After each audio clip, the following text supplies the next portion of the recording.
And we've seen it before where the Yuzhong, you end up dying before you can even use your petrified combo. But the carry is also going to help shred through even the Gadakacha in a sense.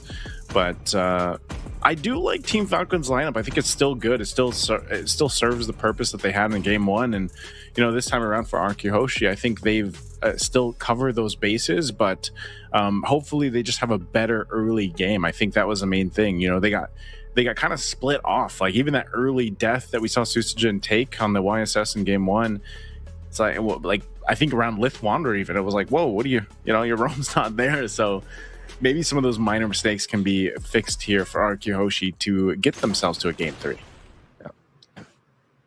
Here we are.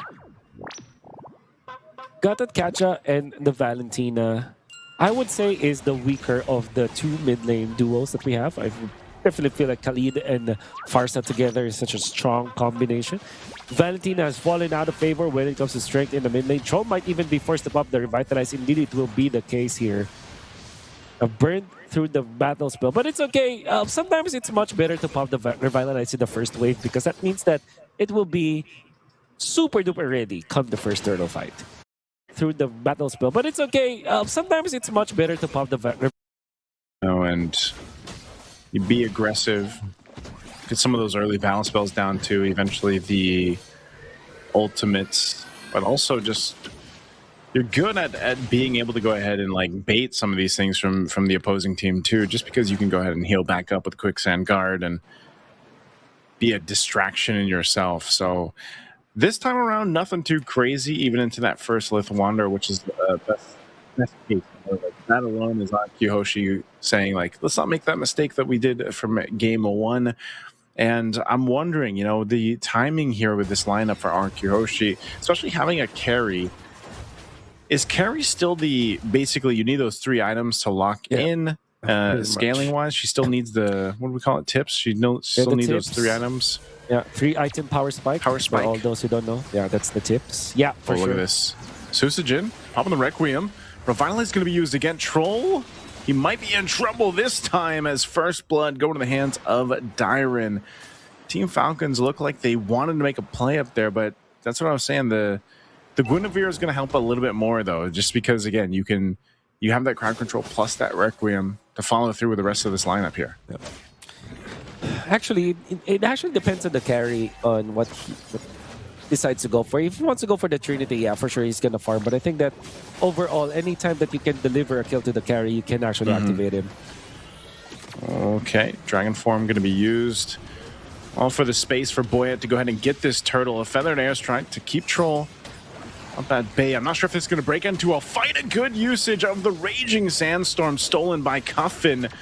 And once again, they're going to be duking it out. A 1v1 with Idok and Troll going at it. But Boyet's finally going to fall. A good play from Cuffin, the MVP from Game 1.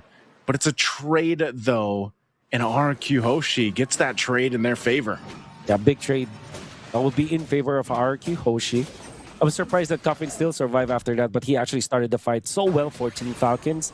I wonder how Boyet died in there, but yeah, that was the costly death out there. Fortunately for him, Susujin dropped way before he dropped. So that means that when it comes to the EXP, Boyet will have a little bit of an advantage. But overall, RQ Hoshi more than happy to take that trade. Oof, again, Rins taking some damage. Boyet will be able to clean up that kill. Good usage there to set things up in the mid lane. So Team Falcons will do what they can to go ahead and scrape back into this early game. Nothing too crazy, even with that last even with that last team fight that we saw, RQ Hoshi just barely ahead here. Team Falcons reading things really well. You got to commend them to be able to go ahead and go toe-to-toe. Cuffin's ability to take the right ultimates from team fight to team fight has been great already in this early portion of the game. He's holding on to the Raging Sandstorm, and that's what started things up in the previous team fight as well. They just need a little bit better follow-through to win those fights in their favor. An important move that we saw from Toy went for double nade. So I will have a 300 gold advantage over the Esmeralda, which is going to be important when it comes to the activation of this carry. We talked about how important the TIPS or the tips for Toy is and 3-item power spike. However, if you get a Corrosion Sight with a Demon Hunter Sword, you're going to be okay. But there has to be a way to lock down your opponents. You have to freely hit your opponents, and that's what RQ Hoshi needs to find here. It's like clockwork. It's like the same choreography that we saw from the previous game, but this time they decided not to push through with a fight. So turtle securing here for Team Falcons. Good usage of Sanji using that dragon form. I'm not sure if they're going to jump in on this. Yeah, Troll was there just to back him up if they needed. Cuffin's still holding on to the Raging Sandstorm, so good control. Like, this is all just kind of disciplined gameplay on both sides. A jump in from Susujin. There's the feathered airstrike, though, and not enough time for Cuffin to get out with the Raging Sandstorm. And AOG right for Rins, but Troll with Boyette. They're looking to potentially make a play. He's got the Revitalize, but he's going to be thrown into the air again with that spatial migration. So another good pickup for RQ. A great pickup for RQ Hoshi, as we're looking for opportunities to get good targets. Taking down Coffin was more than good for RQ Hoshi. Then they get another bonus, which was to take out Troll with the Revitalize. So they have achieved so much. In fact, it prompts some rotation from Sano.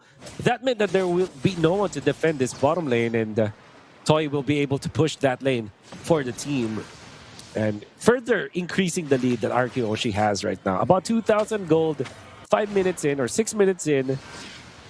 When it comes to EXP, they are at par with Boyet anyways. Of course, Boyet has a little bit of XP lead over Sutsujin, but come the next turtle, they can actually team fight if they do utilize all of their abilities and their heroes. So, RQ Hoshi, good start for them. Oh, Sano falling down. Big play down bot. RQ Hoshi. Again, all this too is just buying time here for Toy to go ahead and scale up on this carry. He's going to be a big portion of the damage later on once RQ gets to that stage of the game. You know, carries there to shred it out. But, you know, when you have this kind of start for RQ Hoshi in terms of, you know, your roam's got kills, your XP lane's got them, Rins is pumping out the damage. And Susujin, all part of this plan is just to really set things up with the crowd control that comes with the Guinevere. But Team Falcons so far relying on Boyette here to go with the 50-50 on the Retribution. We'll see if he gets enough space. Pops out the shadows. They're going to be able to go ahead and secure it. So Boyette gets the turtle. This fight's going to break out. Cuffin jumping in with the Raging Sandstorm. Again, Ito can't get away. Oh. So once again, Boyette looking potentially to do some damage. No shadow kill, though. But hey, they've done enough. Getting back into this game, they've got a little bit of gold to work on. Putting pressure here on the tier 1's going to be great for them. Diamond taking a couple shots. Sano there. Landshaker to be dropped down. Boyette joining the fight back. Does he have the shadow kill soon? It's a 3v1 with Dyron holding his own. He's got the Homelander shields to keep him up, but he will finally be pushed off that tier 1 turret.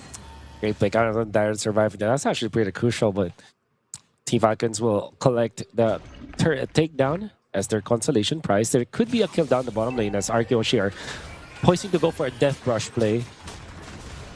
It's gonna be good, but Team Falcons has a wombo combo that's very scary later on. RQ Hoshi survived that. Fortunately, they have the dashes for that one, but if Team Falcons layered that properly, that will be so scary. That's AOG into the stolen Raging Sandstorm from Coffin, and of course Sanji starting it with the Petrify of the Black Dragon 4. That will be a very scary ultimate combo for Team Falcons, and RQ Hoshi has to really mind that all the time. I guess for Team Falcons right now, they're going to be banking on the fact that they can go together as a team. Toy skips the Demon Hunter Sword and goes for the Golden Staff first. I believe that this is also going to help him out up against the low HP heroes, for example, Boyette as well as Coffin. Provided, of course, that he is allowed to freely hit. You need to deliver some kills to Toy. So what I generally mean about that is that you have to keep Team Falcons players in place. Edok with a stun or Rins, for example. That might be the opening for Toy. Are they going to go for this? Edok too, taking some damage. He's going to quick sand guard up. Feathered airstrike to help keep them at bay. Revitalize was burnt down though, so with Lord being up, I'm not sure if either team is actually in position to take this just yet. They might want to choose to wait for those, of course, the Raging Sandstorm and the Feathered Airstrike to be back up for Arkihoshi. So it's more so just kind of delaying this given the information. But I think Team Falcons will go ahead and keep Sano at least on the top side to put pressure there. You see the orange buff going in the hands of Toy now. This is what I was talking about with the transition period earlier on, just minutes ago, where, now it's Toy's time to shine. He's had plenty of time to go ahead and farm up. He's got buffs now.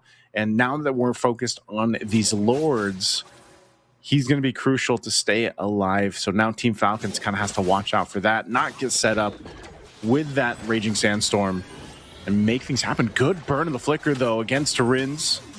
Rin's going to stay alive for this. Sanji waiting patiently. Susujin grabbing his purple buff, but still, I think this is just a stalemate unless Team Falcons decides to give it a go. They have their own Raging Sandstorm, but not much of an angle to go for just yet. Being very hectic once again for Team Falcons. Toy now has the Trinity. That's 10 minutes and 17 seconds. Quite on time, especially because of the patch that we have recently. Oh, Feathered Airstrike dropped down. Edok jumped in. Cuffin holding on still. But Sanji is gone. It happened so quick, and now Troll's going to be next. He's thrown into the air. Nowhere to go, and it's a double for Toy, as we expected. The carry is online, and now they've just got a free Lord to go ahead and secure after those 2 kills. Ain't that the perfect timing to get your free item power spike? Toy had his Demon Hunter sword, along with the spinning light wheel, all of the kit from the carry. That's true damage that you can actually hit the Black Dragon with. Oh, again, Sano getting caught here. Spatial Migration proving a point. This Guinevere so strong, and now Boyette finally getting caught again. Put another kill for Toy. Right now, Arkihoshi has just flipped that switch in their favor. Toy's going to go grab that tier 1 up top as they wait to play into this Lord marching down that bottom lane. Team Falcons now in a precarious position to try to stop the bleeding here, man. One of the hidden techs that we usually see up against the Yuzhong from way back is to pick up the carry, because you have the Purify or the Flicker, you're okay against the Yuzhong. And if the Yuzhong messes up, you can actually utilize your ultimate and just keep on attacking even the Black Dragon form. Because even if you have so much defense and so much HP, the damage output coming out from the carry is true damage, and it's also HP based. So it's actually more than enough to take out the Yuzhong. As you saw, Sanji couldn't even stay in front of the carry because of how strong he is. And now Arkihoshi are showing us how it's done. They have adjusted, and now they are leading by so much.